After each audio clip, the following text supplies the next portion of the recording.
বুঝতে আর বাকি নাই। উপস্থিত রয়েছেন বাংলাদেশ ইসলামী ছাত্র শিবিরের কেন্দ্রীয় কার্যকরী পরিষদের অন্যতম সদস্য, চট্টগ্রাম মহানগর উত্তরের সংগ্রামী সভাপতি, চট্টগ্রাম বিশ্ববিদ্যালয়ের সম্মানিত সভাপতি সহ দায়িত্বশীল কর্মী ভাইরা। আসসালামু আলাইকুম ওয়া রাহমাতুল্লাহ। সম্মানিত ভাইরা, আমরা লক্ষ্য করেছি এই ইন্টারিম সরকার যখন থেকে ক্ষমতার মসনদে বসেছে তখন থেকে যদিও আমাদের দাবি ছিল প্রত্যেকটি ক্যাম্পাসে ছাত্র সংসদ নির্বাচনের মাধ্যমে আগামী দিনের নেতৃত্ব এনশিওর করতে হবে, প্রত্যেকটি ক্যাম্পাসে কোনো ছাত্র সংগঠনের মদত নয় বরং কেন্দ্রীয় ছাত্র সংসদের মাধ্যমে আমরা আমাদের অধিকার আদায় করতে চাই। তার ওই লক্ষ্যে আমরা বলেছিলাম খুব দ্রুত সময়ের মধ্যে ঢাকা বিশ্ববিদ্যালয়, চট্টগ্রাম বিশ্ববিদ্যালয়, রাজশাহী এবং জাহাঙ্গীরনগর বিশ্ববিদ্যালয়ে এই ছাত্র সংসদ নির্বাচন দেওয়ার মাধ্যমে এই সরকার প্রমাণ করতে হবে এই সরকারের হাত ধরে আগামী দিনে সুষ্ঠু জাতীয় নির্বাচন অনুষ্ঠিত করা সম্ভব। কিন্তু আমরা লক্ষ্য করলাম রাজশাহী বিশ্ববিদ্যালয় দিনে দুপুরে একটি ছাত্র সংগঠনের বিশ্ববিদ্যালয়ের সভাপতি সেখানকার শিক্ষকদের হাত থেকে নমিনেশন পেপারগুলো একের পর এক ছিনতাই করছে, সেখান থেকে টেবিলগুলো দূরে সরিয়ে দেওয়া হচ্ছে, চেয়ারগুলো বিশ্ববিদ্যালয়ের ক্যাম্পাসের ভবনের মধ্যে ভাড়া হচ্ছে, কিন্তু কার্যত ইন্টারিম গুলো ভূমিকা পালন করতে পারে নাই। আপনারা বলছেন নির্বাচন করবেন, কিসের নির্বাচন? আপনারা নির্বাচনের নামে বরংশ একটি গোষ্ঠীকে বিশেষ সুযোগ সুবিধা তৈরি করে দিতে চান। গত একটি বছর আমরা বলছি আমাদের দেশে বড় ভাই শহীদ হয়েছে, এই হত্যাকাণ্ডের আগে বিচার হতে হবে, এরপরে নির্বাচন হবে। আমরা বলেছি যারা হতে বন্ধুত্ব বরণ করেছে তাদেরকে আগে পুনর্বাসিত করতে হবে, তাদের পরিবারকে পুনর্বাসিত না করে বাংলাদেশে কোনো নির্বাচন হবে না। কিন্তু আমরা লক্ষ্য করছি তড়িঘড়ি করেই নির্বাচনের দিকে এগিয়ে যাওয়া হচ্ছে, আমরা এই নির্বাচনকে অ্যাপ্রিশিয়েট করছি।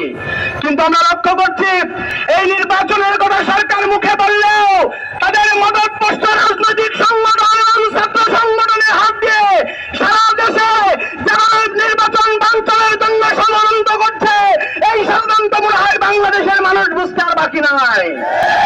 আপনি মুখে বলবেন নির্বাচন ফেব্রুয়ারির 12 তারিখ, আর ছাত্র সংসদ নির্বাচনের সময় ব্যালট বাক্স হারিয়ে যাবে, এই নির্বাচন বাংলাদেশে হতে দেওয়া হবে না।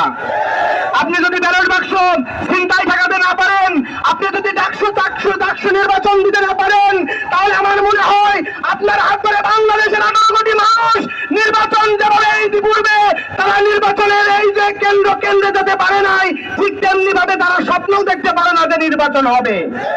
সম্মানিত বন্ধুরা, আমরা শুধু একটি কথা বলতে চাই, কোন বিশেষ দলকে সুবিধা দেওয়ার জন্যই আজকে বাংলাদেশে এই নতুন সহিংসতা করা হচ্ছে তা বাংলাদেশের মানুষের কাছে স্পষ্ট হয়েছে।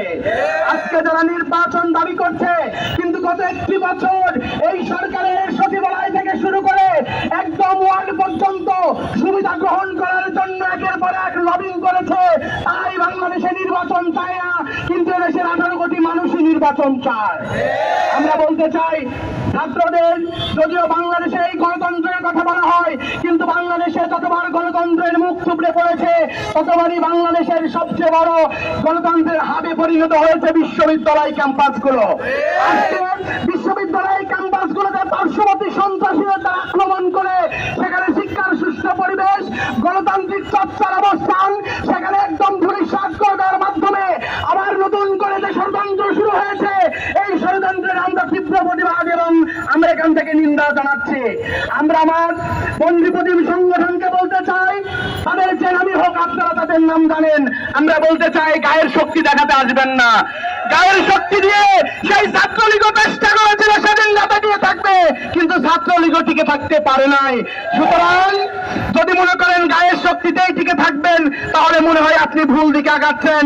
বাংলাদেশ এই 5 আগস্ট পরবর্তী সময় দেশের শিক্ষা প্রতিষ্ঠান শিক্ষার সুষ্ঠু পরিবেশ দেওয়ার জন্য চেষ্টা করছে। আমার মনে হয় শিক্ষার্থীরা আপনাদের এই বিক্ষোভ আর বিভৎস মুখের আকৃতি দেখতে চায় না, বরঞ্চ এই বিভৎস রাজনীতি বাদ দিয়ে শিক্ষার সুষ্ঠু পরিবেশের মাধ্যমে যে রাজনীতি করা যায় সেই রাজনীতির দিকে অগ্রসর হন, এর মধ্যেই কল্যাণ রয়েছে। সম্মানিত